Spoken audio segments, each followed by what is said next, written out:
નંબર્સના front પર આજે persistent systems પણ ફોકસમાં રહેશે, કારણ કે અનુમાન આસપાસના નંબર્સ જે છે એ આપણે જોઈ રહ્યા છીએ આ મિડ કેપ આઈટીના, જ્યાં પ્રોફિટમાં 6-7% ઘટાડો છે, આવક થોડી વધી છે, માર્જિન્સમાં પણ એક ખાસો ઘટાડો આપણને આવતો જોઈ રહ્યા છે. પરંતુ કઈ રીતે નંબર્સને સમજવા જોઈએ?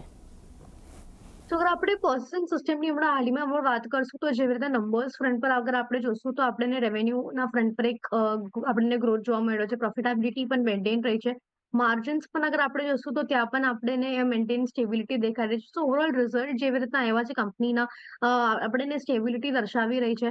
અને ઓલમોસ્ટ જેવી રીતના કેમ કે જ્યારે પણ આપણે જોતા હોઈએ છીએ આઈટી સેક્ટર જે જીઓ પોલિટિકલ ટેન્શન્સના વજહથી ઘણું ઇમ્પેક્ટેડ અને અફેક્ટેડ હોય છે.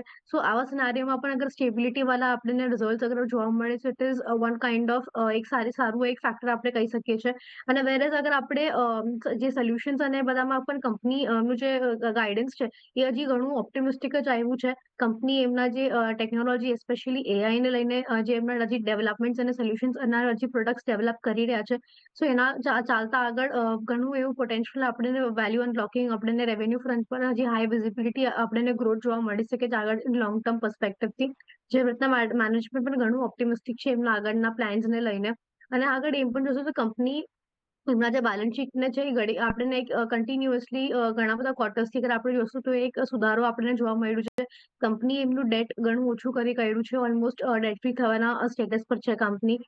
કંપનીએ એમના પ્રોફિટ્સ પણ ઘણા સારા એવા ડિલિવર કર્યા છે. અગર આપણે હિસ્ટોરિકલી અગર આપણે જોશું તો એમાં પણ કંપની 32% કેગર ગ્રોથ આપણને છેલ્લા 5 વર્ષમાં આપ્યો છે. તો કંપની એનું અગર આપણે કંપની ડિવિડન્ડ પણ આપે તો સારી એવી 39% almost dividend pay out ratio છે કંપનીનો.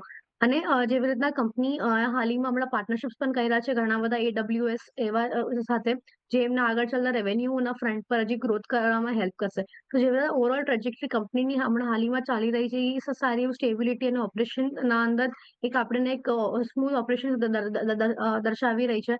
સો એક્સપેક્ટેશન્સ તો બની રહ્યા છે કે કદાચ આપણને લોંગ ટર્મના અંદર અગર આપણે અગર હાલાતો સુધરે તો એના પછી આપણને એક સારી પરફોર્મન્સ આપણને કંપનીના આગળ જોવા મળી શકે છે.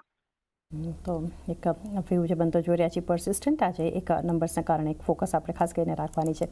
વધુ એક નંબર